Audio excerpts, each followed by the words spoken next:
In this section, we're going to talk about YouTube and specifically YouTube's Content ID system.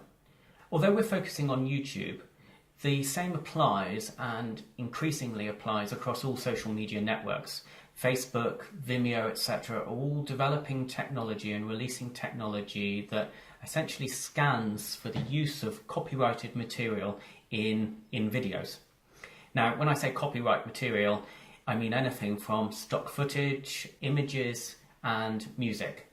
What we're going to talk about here specifically applies to music, but the same rules and the same methodology covers all copyrighted material. Content ID, much maligned, and it is a bit rough around the edges, but once you understand the concept of it and you understand how it works, it's not something that should intimidate you. It's not something that can have a massive detrimental effect to your rankings and your standing within YouTube. So I'm going to try and clarify how it works, what you do if you receive what's called a third-party copyright notice, what that means to you, how you can either resolve that or how you can simply leave it and move on and not worry about it. The first thing I'm going to do is take you through the process of uploading a video to YouTube which contains a piece of copyrighted material. You've purchased a piece of music from a music library and you've synchronized that into your video, and now you're going to upload your video to YouTube. The first steps you go through is the usual upload process. The area that you need to check then is the section called copyright notices. That is where you will be shown whether YouTube has detected the use of any copyrighted material in that video that you've uploaded. If it does detect something, it will issue into your copyright notices area, and also, depending on your email settings, send you an email to say that it's found a third-party matched copyright. What does this mean?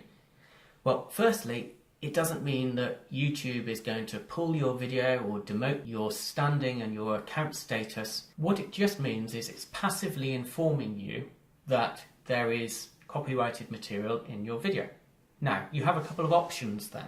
Firstly, if you have legitimately licensed that material, i.e. that piece of music, then you can go back to the organisation that you licensed the music from, either the composer, or if you purchase the music from a music library, you go back to the music library. And most music libraries will have a system whereby you can supply them with the YouTube URL, and they will be able to lift that claim and lift the notice on that video. In the meantime, you will find that ads will be running on your video, and YouTube will force ads. And this is one of the big drawbacks of YouTube's Content ID system, is it assumes that all copyrighted content that it scans and finds is unlicensed until proven that there is a legitimate license. That's slightly frustrating, and it would be nice in many respects if it was the other way around. But they assume it's unlicensed even when legitimately licensed. They force ads in front of your video or during your video, and it's up to you to take action to release and prove to YouTube that you legitimately have the license. It's very easy to do this, and most music libraries will have a system, and if you read their small print, it'll have a system for how you go about releasing that claim. Now, you might not bother. You might be happy to just have ads running over your video, and you might be happy to take no action whatsoever. That's fine. It doesn't penalise your YouTube account standing. In fact, YouTube are quite happy with that situation because they are able to monetize and make money from your video. So that's the first point. It doesn't affect your account standing. But what it does do is mean that you can't monetize the video if you had the intention of monetizing the video itself. And it also, the other drawback is, means that ads will be playing during your video. The drawback: YouTube assumes that you don't have a license and forces ads in front of your video. Now, what happens if you want to launch your video to the public, and you might be doing some associated social media campaigns around this? The last thing that you want is annoying ads playing in front of your video or during your video. So how do you release a video and broadcast it publicly and be certain that YouTube isn't going to generate a matched third-party copyright notice and isn't going to force ads in front of your video, so that enables you either to monetize from day one or have no ads running at all. That process is actually quite simple. What you have to do is upload the video and set it in your upload settings to unlisted first. Then wait, maybe 3 hours, maybe 6 hours, maybe 12 hours or so.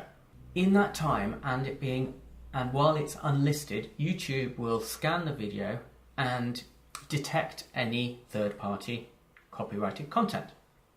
If no copyright notice is thrown up, then you can be fairly certain that when you put that public and change the settings to the status public, then there will be no notice issued and no ads will be forced. And during that time, you should also be able to monetize the video. So the key here is to set it as unlisted first. Then check your copyright notices settings. Go in there, see whether any third-party copyright notices have been issued. Then resolve those claims at that point while the video is unlisted, and then put the video public. That's the way to make sure that you don't have any ads showing before your video and you can monetize from day one.